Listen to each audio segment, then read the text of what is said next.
કમળની એક એક પાંદડી કોંગ્રેસનો હાથ બનતી જાય, એક વિશેષ ટ્રાન્સફોર્મેશન થતું જાય અને પછી એ બદલાવમાંથી પ્રગટે પાંચ હાથથી ભરેલું એક એવું કમળ કે જે કમળને કમળ કેવી રીતે માનવું એ પ્રશ્ન થાય. પરંતુ બધા જ પ્રશ્નો બાજુ પર મૂકીએ તો ગુજરાત કોંગ્રેસના માથે આજે એટલો મોટો આંચકો પડ્યો છે કે એમાંથી બહાર કોંગ્રેસ કેવી રીતે નીકળશે એ યક્ષ પ્રશ્ન છે.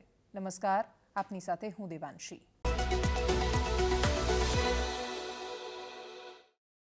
કોંગ્રેસ પક્ષે આજે તો વિચાર કરવો પડશે કે શું કામ સતત આટલા એમના ગમતા, સારા મનાતા અને દિગ્ગજ નેતાઓ, ધારાસભ્યો એમને છોડીને જઈ રહ્યા છે. દરેક વખતે તમે સરળતાથી એવું નહીં કહી શકો કે ઈડીનું પ્રેશર છે. દરેક વખતે તમે એવું નહીં કહી શકો કે એ સત્તાની લાલચે જઈ રહ્યા છે. દરેક વખતે તમે એમ પણ નહીં કહી શકો કે એ નેતાઓ તો લાયક જ નહોતા કોંગ્રેસને. ગયા પછી સસ્પેન્ડ કરવાની વાત હોય કે ગયા પછી એમના વિશે બોલવાની વાત, કોંગ્રેસ પક્ષે એ વાતનો જવાબ આપવો પડશે કે જો નેતાઓ એટલા જ ખરાબ હતા, દબાણમાં આવી જાય એવા હતા, લાયક નહોતા, તો આટલા સમય સુધી એ કોંગ્રેસમાં શું કામ હતા? સતત 40 વર્ષ સુધી અર્જુન મોઢવાડિયા કોંગ્રેસ પક્ષમાં રહ્યા છે. અર્જુન મોઢવાડિયા જો કોંગ્રેસ છોડીને ભારતીય જનતા પાર્ટીમાં જાય છે તો એની અસર ખાલી પોરબંદરના મેર સમાજ પૂરતી સીમિત નથી. આખા કોંગ્રેસને પરસેપ્શન વાઇઝ એક બહુ જ મોટો ઝટકો લાગે છે. એ પણ એવા સમયે જ્યારે કોંગ્રેસે બપોરે પત્રકાર પરિષદ કરી. શક્તિસિંહ ગોહિલ હતા, ભરતસિંહ સોલંકી હતા, અમિત ચાવડા હતા, બાકીના એ દિગ્ગજ નેતાઓ જે કોંગ્રેસના છે એ બધા જ લોકો ત્યાં કતારમાં હતા, એ હરોળમાં બેઠેલા હતા. ખાલી એક દિગ્ગજ નેતા ન દેખાયા, એ અર્જુન મોઢવાડિયા હતા. પત્રકાર પરિષદ હતી રાહુલ ગાંધીની ભારત જોડો ન્યાય યાત્રાના સંદર્ભે જે ગુજરાતમાં પ્રવેશ કરવાની છે. એક્ઝેક્ટ એ જ વખતે બીજી એક પત્રકાર પરિષદ અમદાવાદના બીજા વિસ્તારમાં ચાલી રહી હતી. અમદાવાદમાં રાજીવ ગાંધી કાર્યાલય પર, રાજીવ ગાંધી ભવન પર શક્તિસિંહ ગોહિલની પત્રકાર પરિષદ હતી. એ જ સમયે અમદાવાદના સાયન્સ સિટી વિસ્તારના એક ફ્લેટમાં અંબરીશ ડેરની પત્રકાર પરિષદ ચાલતી હતી, જે રાજુલાના પૂર્વ ધારાસભ્ય છે, કોંગ્રેસના કાર્યકારી પ્રમુખ છે અને કોંગ્રેસ પક્ષ છોડી ચૂક્યા છે. આવતીકાલે ભારતીય જનતા પાર્ટીમાં આ લોકો એક સાથે કેસરીઓ ધારણ કરવાના છે. અર્જુનભાઈ મોઢવાડિયા પણ કોંગ્રેસ પક્ષ છોડીને ભારતીય જનતા પાર્ટીમાં જવાના છે, એ પણ કેસરીઓ કરવાના છે. શું તમે અર્જુનભાઈ મોઢવાડિયા માટે એવું કહેશો કે સત્તાની લાલચના કારણે ગયા? કેમ કે સત્તાની લાલચના કારણે જવાનું હોત તો 40 વર્ષ સુધી કારકિર્દીમાં શું કામ સંઘર્ષ કરતા? એ તો હાર્યા પણ હતા જે તે સમયે ચૂંટણી. એ વખતે પણ એ શું કામ ભારતીય જનતા પાર્ટીમાં ન ગયા? બાબુ બોખીરિયાએ તો એવું સ્ટેટમેન્ટ એક જગ્યાએ આપ્યું કે હું તો હનુમાન બનીને એમનું કામ કરીશ. એ આવે એમાં મને કોઈ પ્રશ્ન નથી, સાથે મળીને કામ કરીશું પોરબંદર માટે. પોરબંદર ભારતીય જનતા પાર્ટીના પણ મોટા ભાગના નેતાઓ માને છે કે અર્જુન મોઢવાડિયાનું ભારતીય જનતા પાર્ટીમાં આવવું, સત્તામાં આવવું અને સરકારમાં આવવું, એનાથી પોરબંદરની જનતાને તો ફાયદો જ થવાનો છે. તો એટલા દિગ્ગજ નેતાને કોંગ્રેસ પક્ષ શું એ સ્થાન આપી શકી 2022ની ચૂંટણી પછી, જેવું એમના મત પ્રમાણે એ ડિઝર્વ કરતા હતા? કઈ રીતે ડિઝર્વ કરતા હતા? અર્જુનભાઈ મોઢવાડિયા માત્ર 40 વર્ષથી કોંગ્રેસમાં છે એવું નથી, પરંતુ કોંગ્રેસ પક્ષના સર્વોચ્ચ સ્થાનો પર રહી ચૂક્યા છે. એના પછી એવા 17 ધારાસભ્યમાંથી એક એ હતા કે જે 2022ની ચૂંટણીમાં જ્યારે ભારતીય જનતા પાર્ટીની સુનામી ચારે બાજુ ફરી વળી, કોંગ્રેસ પક્ષનું અસ્તિત્વ શોધે ના જડે એ પ્રકારની પરિસ્થિતિ થઈ, ત્યારે પણ એ ચૂંટાઈને આવ્યા, એ ધારાસભ્ય બન્યા, ના એ વિપક્ષના નેતા બન્યા, અધ્યક્ષ શક્તિસિંહ ગોહિલ બન્યા, જમ્મુ કાશ્મીરમાં પ્રભારી ભરતસિંહ સોલંકી બન્યા. ન્યાય યાત્રામાં પણ ક્યાંય અર્જુનભાઈ મોઢવાડિયા ન દેખાયા. એમને એવું લાગ્યું કે એમણે છોડવું જોઈએ, એમણે પક્ષ છોડી દીધો. કારણ શું આગળ ધર્યું? કારણ જે આપી રહ્યા છે અર્જુનભાઈ મોઢવાડિયા એ એટલું તર્ક સંબંધ નથી. એમની પાસે આપવા માટે ઘણા બધા કારણો હશે, પરંતુ છતાં એ નથી આપી રહ્યા. એ કારણ એ આપે છે કે રાહુલ ગાંધી રામની મજાક બનાવે છે, અસમમાં જઈને કશીક મજાક કરે છે, તો પછી રામ મંદિર જ્યારે એ દિવસે પ્રાણ પ્રતિષ્ઠા હતી અને કોંગ્રેસ પક્ષે ન જવાનો નિર્ણય કર્યો, 11મી જાન્યુઆરી હું કહી ચૂક્યો હતો, અસહમતિ બતાવી ચૂક્યો હતો, તો એના પછી આટલો લાંબો સમય શું કામ લીધો એમણે? અસહમતિ પ્રાણ પ્રતિષ્ઠામાં કોંગ્રેસ નથી જતી, એમાં અનેક નેતાઓની હતી, પરંતુ એ તો આંતરિક સહમતિ અસહમતિનો પ્રશ્ન હતો. કોંગ્રેસ પક્ષે નક્કી કર્યું કે આ રાજકીય ઇવેન્ટ છે, એના કારણે નથી જઈ રહ્યા. 4 શંકરાચાર્યો પણ નહોતા ગયા. તો કોંગ્રેસ પક્ષની વિચારધારા આ જ છે એ અર્જુનભાઈને નહોતી ખબર? વિચારધારાનો જે પ્રશ્ન અપાય છે કે જે આંચળો ઓઢાય છે, એ બંને નેતાઓ માટે એ ખોટી વાત છે. એ અંબરીશ ડેરની વાત હોય કે અર્જુનભાઈ મોઢવાડિયાની વાત હોય, અર્જુનભાઈ મોઢવાડિયા કોંગ્રેસ પક્ષથી નારાજ થઈને ભારતીય જનતા પાર્ટી છોડે, એમાં 100% કોંગ્રેસનું જ નુકસાન છે. એમાં અર્જુનભાઈનું કોઈ વિશેષ અંગત નુકસાન નથી જવાનું. અર્જુનભાઈ પોરબંદરની જનતા માટે પણ બહુ જ સારું કામ કરશે, એમાંય કોઈ શંકા નથી. એ કેબિનેટ મંત્રી બનશે ને ભારતીય જનતા પાર્ટીમાં જઈ રહ્યા છે, તો ત્યાં તો કદ પ્રમાણે વેતરાઈ જાય એ પ્રકારની હાલ તો કોઈ પરિસ્થિતિ નથી. ભારતીય જનતા પાર્ટીની પાસે પણ 156 ધારાસભ્યો હોવા છતાં વિધાનસભામાં સત્ર ચાલતું હોય ત્યારે જે રીતે જાણે કોઈને કશી ખબર જ ન પડતી હોય એ રીતે એકબીજાના મોઢા જોતા હોય છે નેતાઓ, એ જોતા તો લાગે છે કે એમને સારા નેતૃત્વની જરૂર તો છે. હવે એ નેતૃત્વ કોંગ્રેસમાંથી ઉછીનું લે છે કે પોતાના કાર્યકર્તાઓને બનાવે છે, એક અલગ પ્રશ્ન છે. અત્યારે તો ઉછીના નેતાઓ પર ચલાવી રહ્યા છે, પણ વિચારધારાનો આંચળો ઓઢીને જે લોકો છોડી રહ્યા છે એ લોકોના એ કારણો એટલે સાચા નથી, કેમ કે આ જ કોંગ્રેસ પક્ષ જે તે સમયે રામ મંદિરની સામે અસહમતિથી લડી ચૂક્યો છે. રાજીવ ગાંધીનો અલગ વિચાર હતો, સોનિયા ગાંધીની અલગ વિચારધારા છે, રાહુલ ગાંધીની તો કશી ત્રીજી જ વિચારધારા છે. અને રાહુલ ગાંધી આજથી સત્તાના કેન્દ્રમાં નથી, એ કેટલાય સમયથી છે. 2022ની ચૂંટણી લડ્યા ત્યારે પણ રાહુલ ગાંધી સત્તાના કેન્દ્રમાં આ રીતે જ હતા. તો વાત ખાલી વિચારધારાની હોય તો રામનું બાનું કાઢવાની કોઈએ જરૂર નથી, પણ રામના નામ પર બાણ અનેક વાગવાના છે. રામના નામ પર જે ઘા કોંગ્રેસને વાગવાના છે એની અસર હજુ લાંબા સમય સુધી રહેશે, કેમ કે એક પછી એક દિગ્ગજો છોડીને જવાના છે. પરંતુ અત્યાર સુધીમાં કોંગ્રેસને લાગેલો અત્યાર સુધીનો આ સૌથી મોટો ઝટકો છે, કેમ કે જો અર્જુનભાઈ મોઢવાડિયા પણ પક્ષ છોડીને જઈ શકે છે તો કોઈ પણ જઈ શકે છે. એ પ્રકારનો માહોલ બની ગયો છે. વિશ્વસનીયતા કોંગ્રેસ પક્ષ ગુમાવી રહ્યો છે. એ વિશ્વસનીયતા સામાન્ય જનતાના માનસ પર પણ અસર કરે છે. લોકશાહીમાં જે લોકોને સમસ્યા છે, અર્જુનભાઈ મોઢવાડિયા પ્રજાનો ઘાત કર્યો વગેરે વગેરે, આજ પ્રજાની વચ્ચે અર્જુનભાઈ મોઢવાડિયા ફરી એકવાર ચૂંટણી લડવા જવાના છે. ત્યારે જનતા એમને કેટલી સ્વીકારે છે એના પર પણ ઘણી બધી અસર થવાની છે. એની શુભેચ્છા રહી. આ બધાનો હું આભાર માનું છું. મેં નિર્ણય કરવાની અંદર જે મને વાત આવી એક ત્યાંથી કે જ્યારે પ્રજાની સાથેનો તાંતણો છે એ જ્યારે જો કોઈ રાજકીય પક્ષ ગુમાવી દે તો એ લાંબો સમય ટકી શકે નહીં અને એનજીઓ બની જાય. અહીંયા દેશના લોકોની એક આશા હતી કે રામ મંદિર બંધાય અને કોંગ્રેસ પક્ષે પણ નક્કી કરેલું હતું કે બંધારણીય રીતે સુપ્રીમ કોર્ટના ચુકાદો આવ્યા પછી એનો સ્વીકાર થાય. એ પ્રમાણે થયું છતાં પણ પ્રાણ પ્રતિષ્ઠા મહોત્સવનું આમંત્રણ મળ્યું, એ આમંત્રણ ઠુકરાવવામાં આવ્યું. એ વખતે મેં મારો અવાજ રજૂ કરેલો હતો કે આ પ્રજાની ભાવનાને આહત પહોંચાડનારી બાબત છે અને આવા રાજકીય નિર્ણયો આપણે નહીં લેવા જોઈએ. પરંતુ એ વખતે પણ જે કોઈ પણ આ નિર્ણય કર્યો હોય અને જેણે પણ ડ્રાફ્ટ કર્યો હોય એ છે એ એના ઉપરથી પ્રતીતિ થતી હતી કે પક્ષે પ્રજા સાથેનો જે સંવાદ હોવો જોઈએ એમાં ક્યાંક ને ક્યાંક કચાશ રહી ગયેલી છે. ત્યાંથી શરૂઆત કરીને એના પછી પણ આ બધી બાબતો વારંવાર મેં સમજાવવાની અથવા તો મારો સંદેશ પહોંચાડવાની કોશિશ કરી હતી, પણ એમાં મને સફળતા મળી નહોતી. આખરે મેં એનાથી આગળ વધીને આજે રાજીનામું આપી અને જ્યાં મારા મત વિસ્તારના લોકો છે, ગુજરાત રાજ્યની જનતાએ પણ મને અપાર પ્રેમ આપ્યો છે. ગુજરાતે હંમેશા સક્ષમ નેતૃત્વ આપ્યું છે. એ સક્ષમ નેતૃત્વની સામે રહીને પણ મને પ્રજાનો સહયોગ મળ્યો હતો અને આજે મારું જે આ બંધન કોંગ્રેસ સાથેનું હતું હું એમાંથી મુક્ત થયો છું. અને મુક્ત થતી વખતે હું થોડો રિલીવ થયેલો અને થોડો મુક્તિ અનુભવતો હોય એવું મને લાગે છે.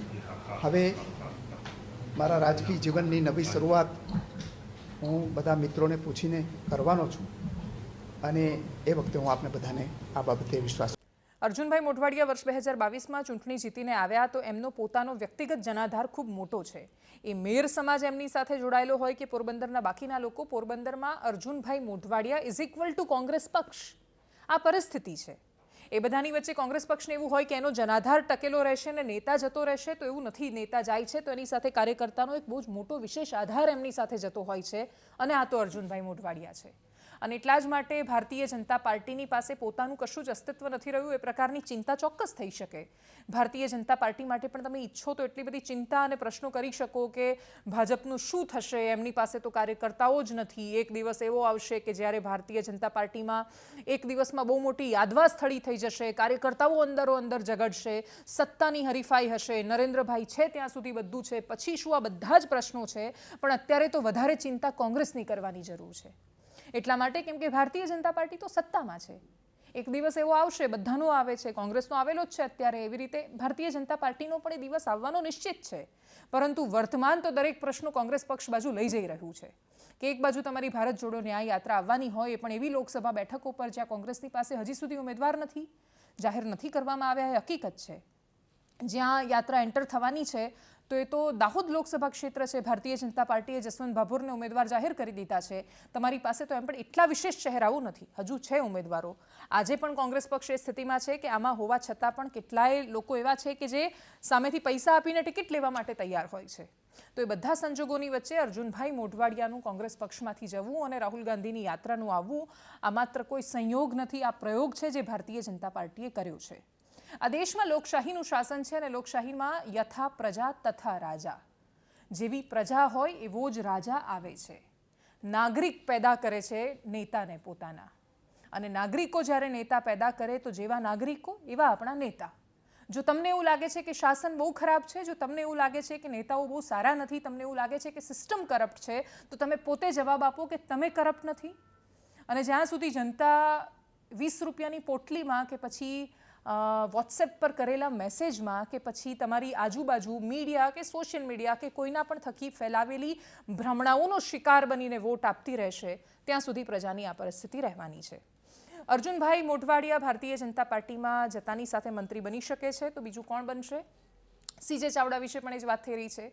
વિજાપુરના પૂર્વ ધારાસભ્ય ફરી એકવાર બાય ઇલેક્શન લડશે. આ વખતે લોકસભાની સાથે સાથે ગુજરાતમાં 26 લોકસભા કરતાં આ પેટા ચૂંટણીની ચર્ચા બહુ થવાની છે. અને એનાથી મોટો પ્રશ્ન એ છે કે પોરબંદરમાં કોંગ્રેસ લડાવશે કોને અર્જુનભાઈ મોઢવાડિયાની સામે?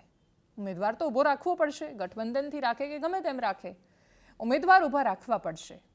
એવા સમયમાં પોરબંદરથી કોંગ્રેસ કોને ઊભા રાખશે? અને હજુ એ શું ખબર કેટલા ઝાટકા પડશે. રાજુલામાં એવી ગણતરી અમરીશભાઈ ડેરની છે કે ભાઈ ભાવનગર લોકસભા લડાવી દે હીરાભાઈ સોલંકીને, અને રાજુલામાં બાય ઇલેક્શન લડાવે. અમરેલીની લોકસભા ડિક્લેર થવાની બાકી છે. પોરબંદરમાં લોકસભામાં મનસુખભાઈ માંડવિયાને ઉમેદવાર બનાવવામાં આવ્યા છે. હવે રમેશભાઈ ધડુક જે પહેલા સાંસદ હતા એ તો જનનેતા હતા. મનસુખભાઈ બહુ જ સારા ને મોટા નેતા છે, પરંતુ એ પોરબંદરમાં જનનેતા તો નથી. તો એમના માહોલ બનાવવામાં તો અર્જુનભાઈના ટેકેદારો પણ કેટલી મદદ કરશે, કેમ કે એક સાથે કોંગ્રેસનો વિશાળ વર્ગ છે જે ટ્રાન્સફર થવાનો છે. અર્જુનભાઈ મોઢવાડિયા જ્યારે ગયા ત્યારે એની પહેલાં જે પુષ્ટિ કરી ચૂક્યા હતા કે એ છોડી રહ્યા છે. 2 લોકો મંત્રી બને, સીજે ચાવડા અને અર્જુનભાઈ મોઢવાડિયા. તો ગુજરાતનું મંત્રીમંડળ પણ મારે તમને સમજાવવું છે. બળવંતસિંહ રાજપૂત, રાઘવજીભાઈ પટેલ, કુંવરજી બાવળિયા, આ લોકો તો ઓલરેડી મિનિસ્ટર્સ છે. એના પછી સીજે ચાવડા ઉમેરાય, અર્જુનભાઈ મોઢવાડિયા આવે, તો તમે સમજો કે 5 મંત્રી તો કોંગ્રેસના થવાના છે, કે જે હજુ હમણાં સુધી કોંગ્રેસમાં હતા. તો ભારતીય જનતા પાર્ટીના કયા નેતાઓ છે કે જે એ સુધી પહોંચી શકશે? ભારતીય જનતા પાર્ટીની પાસે કાર્યકર્તાઓનો બેઝ બહુ જ વિશાળ છે, પરંતુ છતાંય એમની પાસે જનનેતા નથી. જે લોકો જનનેતા બહુ જ મોટા હોય છે, આંદોલનોમાંથી જન્મેલા હોય છે, પણ એ લોકોની પાસે વહીવટનો અનુભવ નથી. ભારતીય જનતા પાર્ટીમાં આવે છે ત્યારે શૂન્યની નજીક પહોંચી જાય છે. એવા સમયમાં કોંગ્રેસના આ બધા જ, કેમ કે અત્યારે પણ રાઘવજીભાઈ પટેલ એમને મંત્રીમંડળમાં જ્યારે કૃષિ મંત્રી બનાવવામાં આવે તો બહુ સારા કૃષિ મંત્રી કહેવાય છે. કુંવરજી બાવળિયા માટે પણ કોઈને કોઈ એવી ટિપ્પણી થતી હોય છે, બળવંતસિંહ માટે પણ થતી હોય છે. તો આ બધા તો કોંગ્રેસની ગળથૂથીવાળા નેતાઓ છે. ભાજપના પ્રવક્તાઓને આ પ્રશ્ન પૂછાય ત્યારે જવાબ આપતા હોય છે કે અમે નેતાને જેવા હોય તેવા સ્વીકારીએ છીએ અને જેવા જોઈએ એવા બનાવીએ છીએ. અર્જુનભાઈ મોઢવાડિયાને તો તમે તાલીમોમાં મોકલવાના નથી. એ દ્રશ્યો બહુ રસપ્રદ હશે, પણ આવનારા સમયમાં કે જ્યાં ભારતીય જનતા પાર્ટીના મંચ પર અથવા મંચની સામે અર્જુનભાઈ મોઢવાડિયા કેસરીઓ પહેરીને બેસેલા દેખાશે. જોવાનું ખાલી એ રસપ્રદ રહેવાનું છે આવતીકાલે કે નારણભાઈ રાઠવા ભારતીય જનતા પાર્ટીમાં ગયા ત્યારે ખૂબ દિગ્ગજ નેતા, કેન્દ્ર સરકારમાં મંત્રી રહ્યા, સતત સાંસદ રહ્યા. એ જ્યારે ગયા ત્યારે હજુ પણ રાજ્યસભાના સાંસદ તરીકે ચાલુ છે. અને તો એ CR પાટીલ, જે ઉંમરમાં એ નાના છે, પદ્મા અત્યારે ભારતીય જનતા પાર્ટીના પ્રદેશ પ્રમુખ છે, એમને ઝૂકીને જતા હતા.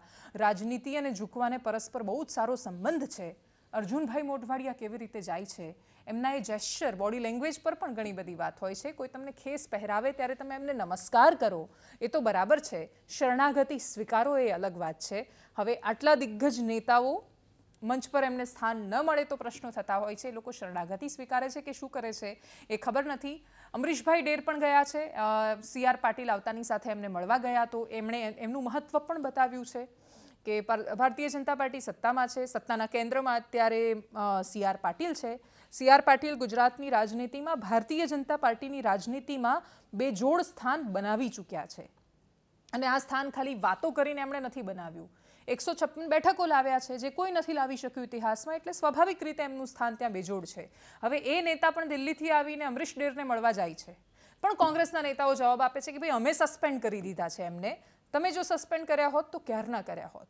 અમરીશ ડેરે રાજીનામું આપ્યું અને એ વખતે જઈ જ રહ્યા છે તો અમે સસ્પેન્ડ કર્યા, એ ખાલી દિલ કો બહેલાને કે લીએ ખ્યાલ અચ્છા હૈ, બાકી જે થયું એ આપણી સામે છે. અમરીશભાઈ ડેરને જો કે એ બધા પ્રશ્નો પૂછ્યા, પ્રજાદ્રોહનો એમના માટે કોઈ પ્રશ્ન પેદા નથી થતો કેમ કે એ ધારાસભ્ય નથી. પાર્ટી દ્રોહનો ચોક્કસ થાય છે, એ પ્રશ્નો પૂછ્યા. એ સિવાય એમનો એક જૂનો વિડીયો બતાવ્યો ભાષણનો, પછી એક સવાલ કર્યો. શું જવાબો મળ્યા સાંભળીએ એમને. મીડિયામાં વાયરલ નિવેદનની વાત કરી. આ નિવેદન પણ તમારું, કેમ કે આના પર પૂછાવું એ કર્તવ્ય છે. બાકી તો ભાજપમાં ગયા હો તો ખુરશીઓ સાફ કરવા સિવાય, ભૂંગળ પાથરવા સિવાય કઈ ન મળે. એટલે આભાર માનો અમરીશ ડેરનો કે સાહેબ વટથી મર્દાનગીથી પાર્ટીમાં ચેન્જ કર. મારે તો એ સમજવું છે કે આ વખતે હવે તમને એવું લાગે છે કે ત્યાં ખુરશીઓ પાથરવા સિવાય કે પેલું સાફ કરવા સિવાય બીજો કોઈ ચાન્સ મળશે, કેમ કે આમાં તમે એવું બોલી રહ્યા છો. 2022ની ચૂંટણીમાં મને વિધાનસભાની ટિકિટ આપવા માટે મને કન્ફર્મેશન થયું. ત્યારે જે લોકો લડવા ઈચ્છતા હતા તો એને સ્પષ્ટ પ્રમાણે કહેવાયું હતું કે તમારે લડવાની નથી. તો એનો મતલબ એ જ થયો કે નવા આવેલા માણસને યોગ્ય પ્રતિનિધિત્વ મળે એમના માટે ભારતીય જનતા પાર્ટીએ મહેનત કરી છે. તો જો એ પદ જ્યારે મને મળે, એક જ તલવાર, એક જ મ્યાનની અંદર બે તલવાર માનો કે ન રહી શકે, તો ત્યારે મારા માટે જગ્યા એ લોકોએ રાખી હતી. તો હું જો ત્યાં જો ગયો હોત તો એ વ્યક્તિને પદ ન મળ્યું હોત એ સર્વ સ્વીકૃત છે અને સર્વસામાન્ય છે. એ વ્યક્તિ અત્યારે ધારાસભ્ય છે ત્યાં. બિલકુલ. શું એમને લોકસભામાં મોકલીને તમારા માટે ફરી એકવાર જગ્યા કરે છે, કેમ કે એક મ્યાનમાં બે તલવાર તો રહી ના શકે? એ નક્કી ભારતીય જનતા પાર્ટીના મોવડી મંડળે શીર્ષ નેતૃત્વએ કરવાનું છે. આ જવાબ તો હું છેલ્લા 3 કલાકથી સાંભળી રહી છું. કશું નવું તો આપો. જે વાત મારા હાથમાં નથી, જે વાત મારે નક્કી કરવાની નથી.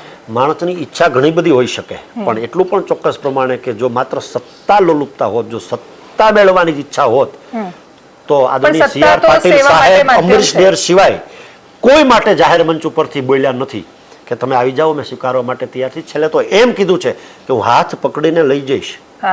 તો પણ અમરીશ ડેરે બાંધછોડ કરી ન હતી. માત્ર સત્તાની લાલચ હોત, સત્તાની લોલુપતા હોત તો પૂછ્યા વગર દોડીને હું ત્યારે ચડી ગયો હોત. નહીં, પણ સત્તા તો માધ્યમ છે ને સેવા માટેનું, એના વગર તો શું કરશો તમે ત્યાં? જાહેર જીવનની અંદર મહત્વકાંક્ષી લોકો. મહત્વકાંક્ષા ખોટું શું છે? જો તમે પોલિટિક્સમાં છો તો દરેક માણસ આવે છે એવું જ વિચારે છે ને કે એમએલએ બનીશ, એમપી બનીશ, તો આમાં ખોટું શું છે? Please let me finish first. સામાન્ય માણસ કરતાં વધુ મહત્વકાંક્ષી લોકો જાહેર જીવનમાં હોય છે એવું હું મારા અનુભવના આધારે હું કહી રહ્યો છું. લોકોની સેવા કરવાની સાથે સાથે પોતાનું સારું દેખાય અથવા તો પોતે આવ્યા છે તો કંઈક સારું કરી શકે એ પણ હોય છે. પણ એટલી બધી મહત્વકાંક્ષા ન હોવી જોઈએ કે તમારે નિમ્ન સ્તર સુધી જવું પડે. એટલા માટે હું એવું સ્પષ્ટ પ્રમાણે કહીશ કે કોઈ સત્તા લોલુપતા કે સત્તા લાલચ નથી. અને કદાચ એટલા માટે જ ભૂતકાળમાં મસ્ત મોટા આમંત્રણો જાહેરમાં અને એવા લેવલેથી કે જે સર્વા જે છે ત્યારે પણ મેં પાર્ટી છોડી નથી. તો આજ રાજનીતિ છે, આજ રાજનીતિની સોગઠાબાજી છે. દરેક પ્રતિક્રિયાઓ સામે આવે છે, આવતી રહેશે, પ્રશ્નો થતા રહેશે, એના જવાબો મળતા રહેશે. જનતાએ નક્કી કરવાનું છે કે જનાદેશ એ કયા આધાર પર આપે છે. જ્યાં સુધી નાગરિકો સુષુપ્ત છે, જ્યાં સુધી નાગરિકો ના પોતાની ફરજો સમજે છે, ના પોતાના અધિકારો પ્રત્યે સભાન છે, ત્યાં સુધી લોકશાહીની કોઈ મોટી વાતોનો કોઈ મતલબ નથી. તમે ક્યાં સુધી પક્ષ અને નેતાઓને કોસ્યા કરશો? તમે ક્યાં સુધી એવું કયા કરશો કે ભાજપ બહુ ખરાબ છે ને કોંગ્રેસ નબળી છે ને આમ આદમી પાર્ટી આવી છે ને અર્જુનભાઈ આવા છે ને અમરીશભાઈ એવા છે? તમારે એક જવાબ એ આપવો પડશે કે તમે નાગરિક તરીકે કેવા છો. અને જો તમે અદ્ભુત છો, એ અદ્ભુતનું મલ્ટીપ્લાય થાય છે. તમે ઘણા બધા નેતાઓ અને તમે ઘણા બધા નાગરિકો એવા બનાવી શકો છો કે જે તર્કબદ્ધ પોતાના ક્ષેત્રનું વિચારીને, રાજ્યનું વિચારીને અને દેશનું વિચારીને નિર્ણયો કરે છે. એ કોઈ પણ સંજોગોમાં પક્ષનો આંચળો ઓઢ્યા વગર અથવા પક્ષનો આંચળો ઓઢીને પણ દેશને કેન્દ્રમાં રાખીને વિચારી શકે છે. એ લોકો અદ્ભુત નેતાઓનું સર્જન કરશે. જનતાનો ફરી એકવાર આજે એના ગર્ભમાં વિચારો રાખવાનો સમય આવ્યો છે અને ભવિષ્યના ગર્ભમાં છુપાયેલી સંભાવનાઓને સાકાર કરવાનો સમય આવ્યો છે. જનતાનો ફરી એકવાર પરિપક્વતા સાથે વિચાર કરવાનો સમય આવ્યો છે. 2024 એ ખાલી દેશની ચૂંટણી નથી. દેશનું આવનારા 5 વર્ષ માટે તમે ભવિષ્ય અને સુકાન કોને આપવાના છો, કોના હાથમાં આપવાના છો, કોણ હશે જે તમારું નેતૃત્વ કરશે, કોણ હશે જે તમારા ક્ષેત્રની વાત કરશે, કોણ હશે જે તમારા દેશને કોઈ દિશામાં લઈ જશે, આ બધા પ્રશ્નોનો તમારે જવાબ આપવાનો છે. જનતા ગર્ભવતી બનવાની છે અને એના ગર્ભમાં એ જે મનન વિચાર જે પણ મંથન કરશે એના પછી એ નેતાને પેદા કરવાની છે. અને એટલા જ માટે એટલી જ જવાબદારી સમજીને બાળકને જન્મ આપવાની જેટલી જનતાની જવાબદારી હોય, જનતાની જવાબદારી એટલી જ મહત્વની સરકારને જન્મ આપવાની છે. જનતા સરકારને જન્મ આપે છે. જો જનતા પોતાને તુચ્છ સમજવા માંડશે તો એના દ્વારા પેદા થતા નેતાઓ અને સરકારો પણ તુચ્છ સાબિત થશે. અને એટલા જ માટે નાગરિકો પોતાનું કર્તવ્ય નિષ્ઠાથી નિભાવે તો દેશ વધારે સુંદર બની શકે છે.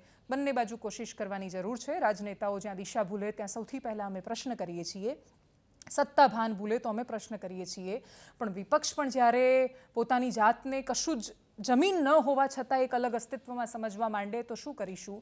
દુષ્યંત કુમારનો એક શેર કહીશું, तुम्हारे पाँव के नीचे कोई ज़मीन नहीं पर कमाल ये है कि फिर भी तुम्हें यकीन नहीं. કોંગ્રેસ પક્ષ એક દિવસ એ વાતનો વિશ્વાસ કરે કે જમીન ગુમાવી દીધી છે, મેળવવા માટે ફરી એકવાર નવસર્જનની સાચા અર્થમાં ફરી એકવાર મહેનત કરવાની જરૂર છે. બાકી કલ્પનાના સાગર પર ને એક ભ્રમણા વિશ્વમાં ક્યાં સુધી જીવી શકાશે એ ખબર નથી. 2024ની ચૂંટણી ફરી એકવાર પરીક્ષા છે પક્ષની, વિપક્ષની અને જનતાની. નમસ્કાર.